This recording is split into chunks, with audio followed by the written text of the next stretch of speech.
રાધે રાધે, જય સિયારામ. રાધે રાધે, જય સિયારામ.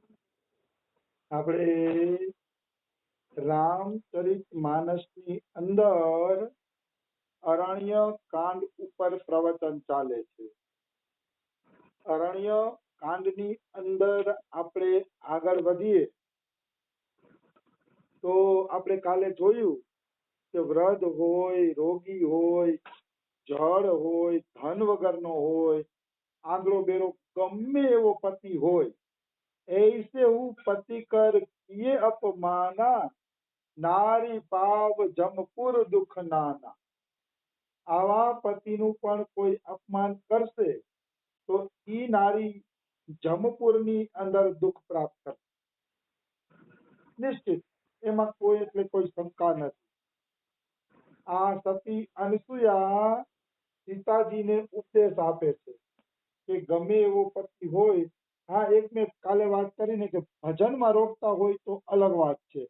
તો જાકે પ્રિયના રામ વૈદે તજીએ તાઈ કોટી વૈરી સબ યદ્યપિ પરમ સ્નેહી. મીરાબાઈ પછી રાણાને છોડીને નીકળી ગયા હતા. એટલે કહેવાનો અર્થ છે ભજનમાં વિઘ્ન કરતા હોય ને કોઈ એ કોણ છોડી શકે? જે ભગવાન વગર રહી ન શકતા હોય એવા જો બધાય માટે ઈ નિયમ નથી. આ બધી લાંબી લાંબી વાતો છે ને ક્યાં એની ચર્ચા કરવી? હવે ઘણી વાર ચર્ચા થઈ ગઈ. જે મીરાબાઈ જેવા બની ગયા છે ને ભગવાન વગર એક મિનિટે રહી શકતા નથી, એવી સ્ત્રી જો પતિ વિરોધ કરતો હોય ને છોડીને નીકળી જાય તો એને પાપ લાગતું નથી, બાકીનાઓને બધાને લાગતું. આવી વસ્તુ છે. પછી આગળ અંશુયાજી પતિવ્રતના ધર્મ કે છે, એકઈ ધર્મ એક વ્રત નેમા, કાય વચન મન પતિપદ પ્રેમા. સતી નારીનો એક જ ધર્મ છે.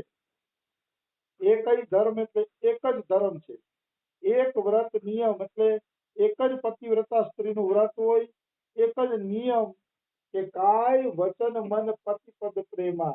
કાયાથી, વચનથી ને મનથી પતિના ચરણ સિવાય બીજે ક્યાંય પ્રેમ નહીં. આવું જેના મનમાં છે એ છે સતી નારી, બાકી કોઈ સતી નારી છે નહીં. આવી વસ્તુ છે. હવે આને સંતો ભક્તિની અંદર પણ લે છે. એકઈ ધર્મ એક વ્રત નેમા, કાય વચન મન પતિપદ પ્રેમા. એમાં સંતો એમ લગાડે છે કે કાયા, વચન અને મનથી જે કેવળ ભગવાનની જ શરણમાં છે એ છે ભગવાનનો પહેલા નંબરનો ભક્ત. મેં આવું રસિકોના મોઢે સાંભળ્યું છે એટલે કહું છું કે જેમ પતિવ્રતા નારીની કક્ષા છે ને એ પતિવ્રતા નારીની જેમ ભક્તોની પણ કક્ષા છે. એમાં પહેલા નંબરનો ભક્ત એ છે કે એનું એક જ વ્રત, એક જ નિયમ છે કે કાય વચન મનથી એ કેવલ પ્રભુના ચરણ કમલમાં પ્રેમ કરે છે. આ જ છે પ્રથમ ભક્તનું લક્ષણ. આનાથી આગળ બીજું કોઈ ભક્તનું લક્ષણ હોય જ ન શકે, નિશ્ચિત.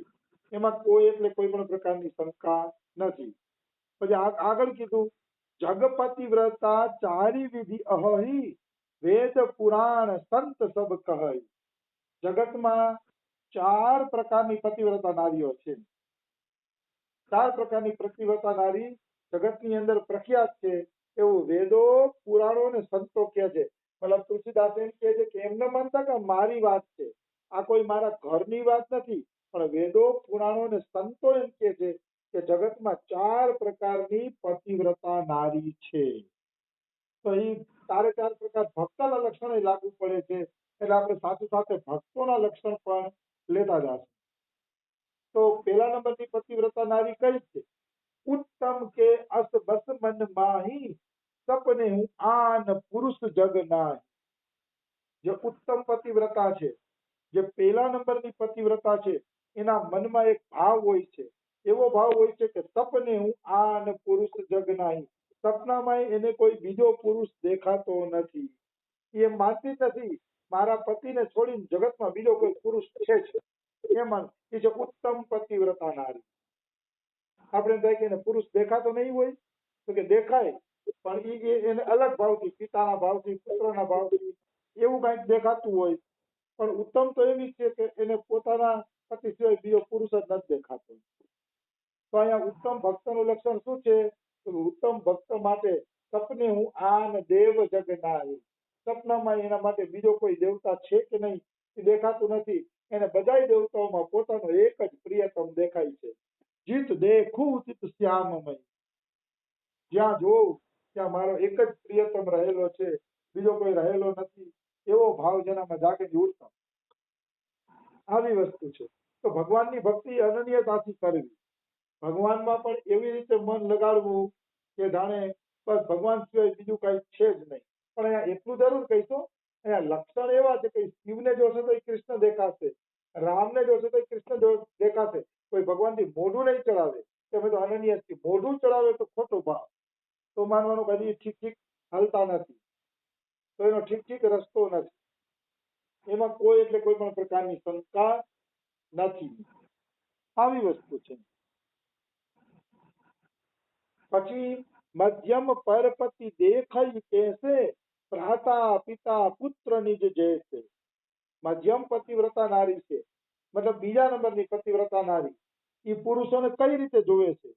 તો કે સમાન ઉંમર હોય તો ભાઈ, મોટી ઉંમર હોય તો પિતા, અને નાની ઉંમર હોય તો પુત્ર તરીકે જુએ છે.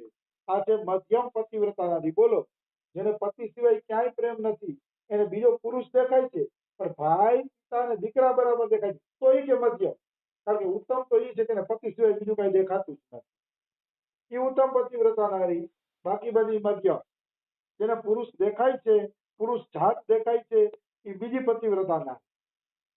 પણ બીજો ભક્તનું લક્ષણ આપણે લઈએ, બીજા નંબરનો ભક્ત એ છે કે શિવે દેખાય, રામે દેખાય, બધું દેખાય છે, પણ એમ કે છે કે આ બધાય મારા પ્રભુના જ સ્વરૂપ છે. દેખાય છે બીજું, પણ બધાય પ્રભુના સ્વરૂપ માને છે. તો કે એ મધ્યમ ભક્ત. એ ભક્ત મધ્યમ છે. અને ધર્મ વિચારી સમજી કુલ રહી, તો નિકૃષ્ટ પ્રિય શ્રુતિ અસ કહી. અને જે ધર્મને વિચારીને ઘરમાં પૈડી દે, એના ધર્મ ના પાડે છે કે વ્યભિચાર ન કરવો જોઈએ. એમ અંદરથી તો એના વિચારો અપવિત્ર થઈ ગયા છે, પણ ધર્મને વિચારીને જે અપવિત્ર નથી થતી, તો કે ત્રીજા નંબરની પતિવ્રતા, નિકૃષ્ટ પતિવ્રતા. કારણ કે એના મનમાં તો કુભાવ આવી ગયો, પણ ધર્મને વિચારીને રહી ગઈ, તો કે નિકૃષ્ટ પતિવ્રતા ત્રીજા નંબર. તો અહીંયા ત્રીજા નંબરનો ભક્ત એ છે કે જેના મનમાં બીજા દેવતાને ભજવાની ભાવના આવી જાય છે કે આ દેવતાથી વૈરું નહીં, બીજાને ભજી લઉં. આવો જો ભાવ આવી ગયો તો તમે ત્રીજા નંબરના ભક્ત. તો તમે પહેલા નંબરના ભક્ત ગણવામાં આવશો નહીં. એમાં કોઈ એટલે કોઈ પણ પ્રકારની શંકા નથી. અને બીનું અવસર ભય તેર જોઈ, જાને હું અધમ નારી જગ સોઈ. અને ચોથા નંબરની અધમ નારી એ છે કે જેને અવસર ન મળ્યો, અથવા તો મનમાં ભય હતો, ભયના કારણે અવસર ન મળ્યો, એના કારણે એનું સતીત્વની રક્ષા થઈ ગઈ, તો કે એ અધમ નારી છે. કારણ કે ભય અને અવસર ન મળ્યો એટલે સતીત્વની રક્ષા થઈ, નકર ન થાત. તો એ અધમ નારી છે. એનાથી અધમ જગતમાં બીજું કોઈ છે નહીં. તો આ ચોથા નંબરનો ભક્ત છે કે જે બીજા ભગવાનને બદલાવી નાખે છે, એમ કહી શકાય. એ ચોથા નંબરનો ભક્ત છે. પહેલા નંબરનો ભક્ત એવો છે કે એના પોતાના ઈષ્ટ સિવાય બીજું કઈ દેખાતું જ નથી. કોણે કણમાં પોતાના ઈષ્ટ દેવતા દેખાય છે. બીજા નંબરનો ભક્ત એ છે કે એને ઈષ્ટ સિવાય બીજા દેવતાઓ દેખાય છે, રામ કૃષ્ણ વામન આ છે, પણ બધાયમાં એ પોતાના કૃષ્ણને જુએ છે, એટલે એ બીજા નંબરનો. ત્રીજા નંબરનો એ છે કે જેને બીજા દેખાય છે અને બીજામાં જવાનું મન થઈ જાય છે. ચોથો એ છે કે જે બીજામાં શ્રદ્ધા કરી બેસે છે. આ પ્રકારે 4 પ્રકારના ભક્તો પણ સંતોએ અહીંયા કીધા છે. પતિબંધ આ હું ઝડપથી એટલે જવા દઉં છું કારણ કે પતિવ્રતા નારીના લક્ષણો બધા જાણે છે અને બધાને ખ્યાલ છે, એટલે હું આ ઝડપથી પૂરું કરી દઉં છું. કારણ કે આપણે પરમ ધર્મની વાતો કરીએ છીએ ને પરમ ધર્મમાં આના કરતા ઊંચી વાતો આવે છે. સતી નારી કરતા ઊંચી આવે છે કે કૃષ્ણને જ સમર્પિત થઈ જવાનું, કૃષ્ણને જ પ્રિયતમ બનાવી લેવાના. પછી એનાથી મોટી સતી નારી કઈ હોઈ શકે? અહીંયા જે સતી નારીની ચર્ચા કરવામાં આવી છે ને, એ સતી તો એવી છે કે પતિમાં પ્રેમ વધે એ પ્રકારની અહીંયા સતી નારીની ચર્ચા કરવામાં આવી છે. પણ મને માફ કરે શ્રોતાઓ, મારું લક્ષ્ય એ છે કે સીધા કૃષ્ણને જ પ્રેમ કરો, એનાથી મોટી પતિવ્રતા નારી જગતમાં એ કઈ નથી. આવી વાત છે. એટલે હું થોડુંક આ ઝડપથી જવા દઉં છું. કારણ કે અસલી પતિવ્રતા નારી છે જે કૃષ્ણને પ્રેમ કરે છે. કારણ કે કૃષ્ણને પ્રેમ કર્યા પછી એની પવિત્રતાની કોઈ સીમા નથી રહેતી. એ તો તો સાક્ષાત રાધા રાણીનું સ્વરૂપ બની જાય છે. પછી એનાથી પવિત્ર અને પતિવ્રતા નારી બીજી એકેય ન હોય.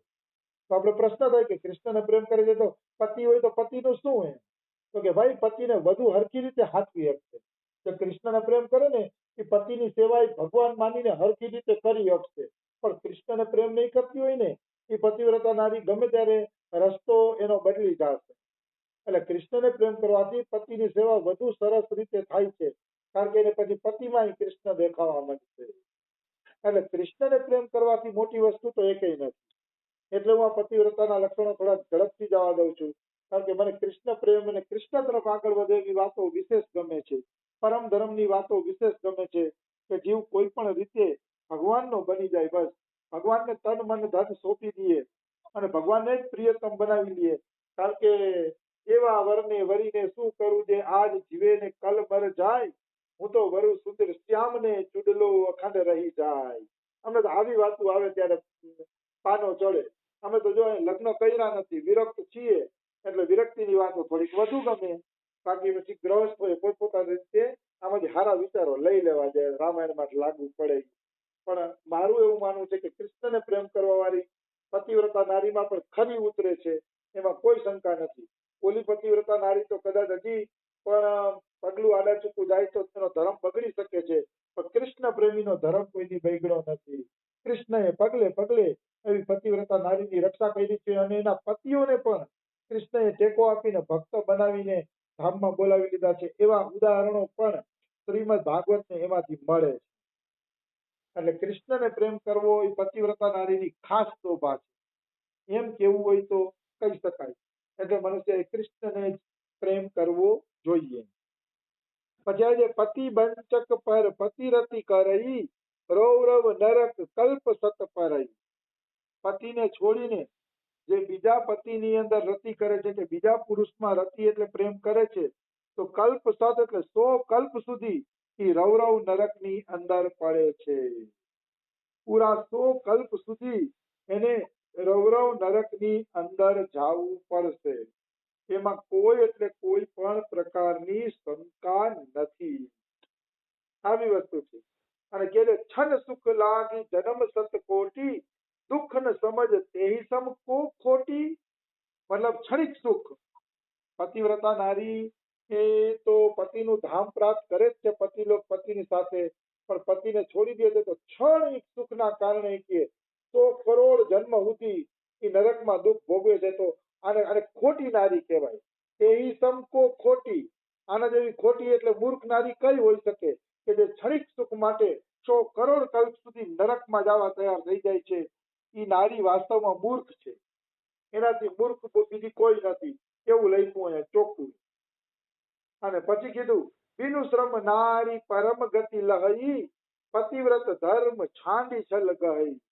અને જો કોઈ પતિવ્રતા નારી હશે તો બિનુ શ્રમ એટલે વગર શ્રમે વગર મહેનતે એ ભગવાનની ભક્તિ પ્રાપ્ત કરી લેશે, પરમ ગતિને પ્રાપ્ત કરશે.